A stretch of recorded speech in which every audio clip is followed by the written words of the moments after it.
Agora vamos falar um pouquinho sobre a adição de polinômios. E não é muito complicado de fazer esse procedimento, né? Que é adicionar dois polinômios. Olha só. A gente viu que existem alguns polinômios com nomes especiais, né? Tipo os monômios, que são aqueles que têm um termo só. E aí, tipo, se você tiver... Bom, como vocês podem ler em cima, a incógnita não é relevante. Olha só, a gente pode ter incógnita. O que a gente precisa ter, incógnitas diferentes a gente pode ter. O que a gente precisa ter são variáveis elevadas aos mesmos expoentes. Então, 3x ao cubo. Se eu tiver 5x ao cubo, olha só, eu tenho a mesma incógnita aqui elevada ao mesmo expoente aqui, certo? Então, eu posso realizar a adição entre esses dois termos, esses dois monômios. Isso aqui vai resultar o que para mim? Eu vou fazer o quê? 3 mais 5, 3 mais 5 dá 8. E a gente vai ter o quê?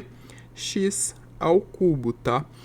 E é isso, pensa assim, eu tenho 3 de alguma coisa, eu tenho 5 de alguma coisa, eu tenho 8 dessa mesma coisa. Pensa nisso aqui, sei lá, tipo, grão de arroz, eu tenho 3 grãos de arroz mais 5 grãos de arroz, então eu vou ter 8 grãos de arroz, tá bom?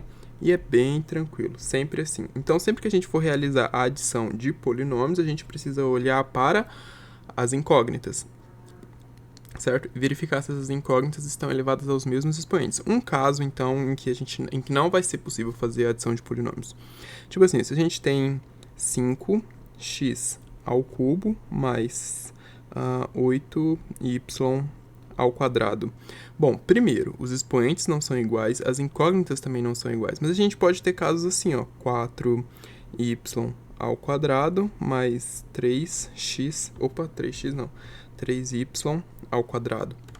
Nesse caso, 3y ao cubo. Então, se fosse ao quadrado, daria para fazer, mas nesse caso aqui já não dá. Por quê? A gente tem as mesmas incógnitas, mas elas não estão elevadas aos mesmos expoentes, tá?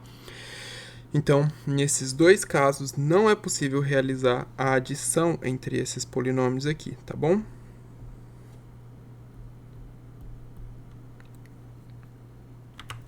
Agora vamos ver um exemplo com esse polinômio que eu coloquei para vocês aí. Olha, primeira coisa, a gente vai escrever p de x mais q de x, certo? No lugar do p de x, eu vou adicionar o p de x, que é 2x ao cubo mais 3x ao quadrado menos 4x mais 5, certo? E aí, aqui, tanto aqui, ó, você pode colocar parênteses, porque eu estou pegando o q de x, para agrupar todo o p de x, e aqui eu vou colocar todo o q de x entre parênteses. A gente vai ter x ao cubo menos 2x ao quadrado mais x menos 3. Esse aqui é o correto. Mas olha só, escrever os parênteses aqui não faz diferença nenhuma. Então, a gente pode retirar eles e realizar a adição. E o que eu gosto de fazer?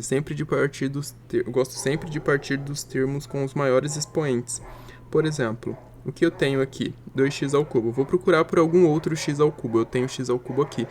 2x ao cubo mais 1x ao cubo, eu vou ficar com 3x ao cubo. Agora, eu fiz o x ao cubo, que é o meu maior expoente, e vou pegar x ao quadrado. Então, eu vou ter 3x ao quadrado, e onde que eu tenho x ao quadrado de novo? Aqui. Só que aqui eu tenho sinal de mais, e aqui eu tenho sinal de menos. Então, eu vou fazer o quê?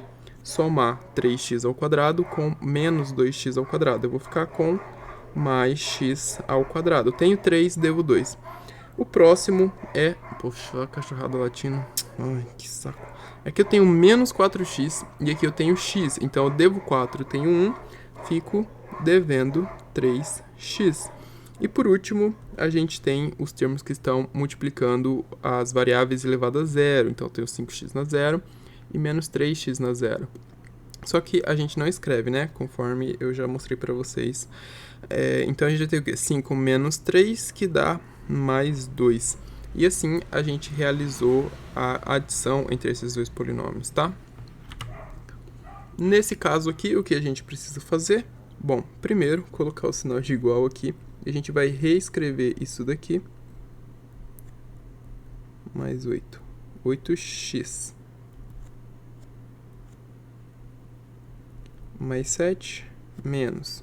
Bom, nesse caso, a gente vai só retirar isso aqui dos parênteses, porque, que nem eu falei pra vocês, não faz diferença, já que a gente tem uma adição aqui. Se fosse um sinal de menos, que a gente vai ver, faz toda a diferença, porque a gente tem que fazer a distributiva, e eu vou mostrar pra vocês por que a gente precisa fazer a distributiva do sinal de menos, né?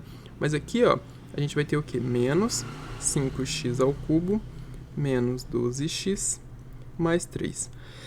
Mesma coisa que a gente fez no exercício anterior, vamos treinar aqui. A gente vai ficar com x ao cubo menos 5x ao cubo. Então, tem 1, devo 5, fico devendo 4x ao cubo, beleza?